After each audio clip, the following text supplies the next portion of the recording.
Assalamualaikum warahmatullahi wabarakatuh. Perkenalkan, nama saya Saila D. Permatasari dari jurusan Ilmu Hukum Universitas 17 Agustus 1945 Surabaya dengan NIM 131200017. Di sini saya akan memberikan pendapat saya tentang negara ideal menurut Plato dan sedikit menceritakan tentang biografi Plato. Plato dilahirkan pada tahun 427 sebelum Masehi di Athena dan meninggal di sana pada tahun 347 sebelum Masehi dalam usia yang 80 tahun. Ia berasal dari keluarga yang aristokrasi yang turun-menurun memegang politik penting dalam politik Athena. Ia pun bercita sejak muda untuk menjadi orang negara. Nama Plato diberikan oleh gurunya. Ia memperoleh nama itu berhubung dengan bahunya yang lebar, dengan parasnya yang tinggi dan raup mukanya. Potongan tubuhnya serta parasnya yang elok.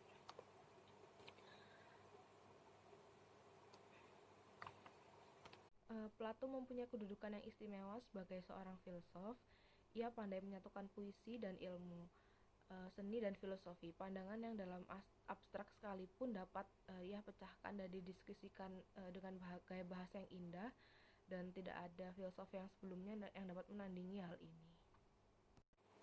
Pelajaran yang diperolehnya di masa kecil, selain dari pelajaran umum, ia juga diajari menggambar dan melukis disambung dengan belajar musik dan puisi.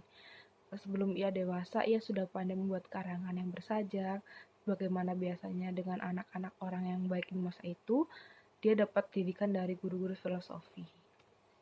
Muda, Plato mempelajari filsafat dari seorang filsuf yang bernama Socrates.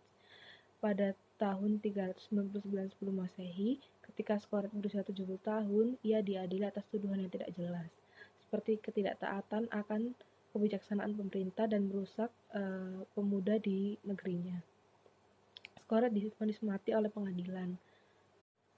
Plato kemudian memutuskan untuk pergi dari Athena dan berkelana ke berbagai tempat selama 12 tahun. Tahun 387 sebelum Masehi, Plato kembali ke Athena untuk mendirikan sebuah sekolah yang bernama Akademi. Sekolah itu beroperasi lebih dari 900 tahun dan Plato menghabiskan sisa hidupnya di sana untuk mengajar dan menulis filsafat. Murid yang terkenal yang diajar oleh Plato adalah Aristoteles yang datang ke Akademi sekitar berusia 17 tahun. Menurut Plato, negara ideal itu adalah menganut prinsip kebijakan, karena kebijakan menurut Plato sebuah pengetahuan. Segala hal yang dilakukan atas nama negara haruslah dimaksudkan untuk mencapai kebijakan itu. Menurut Plato,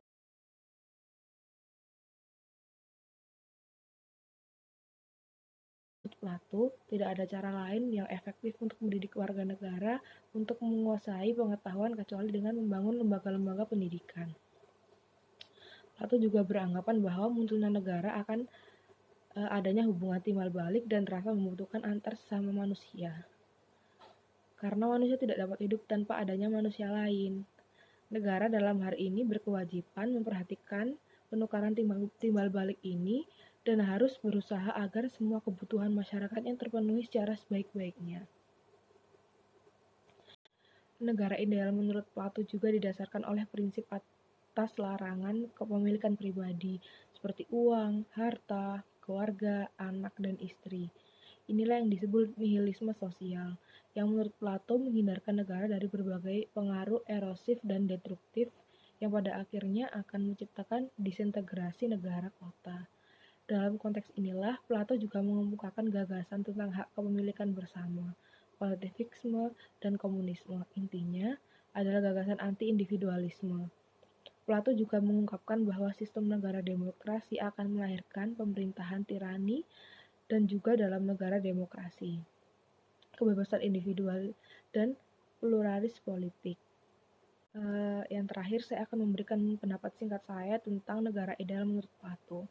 Konsep negara ideal menurut saya tidak dapat diterapkan langsung di negara yang besar karena sebuah negara yang besar terdiri dari berbagai latar belakang manusia yang mungkin tidak semuanya bisa menerima itu, dan tetapi mungkin saja dapat diterapkan pada sebuah kelompok yang menginginkan adanya keanggotaan yang ideal. Sekian dari pendapat saya tentang negara ideal menurut Plato. Kurang lebihnya mohon maaf. Wassalamualaikum warahmatullahi wabarakatuh.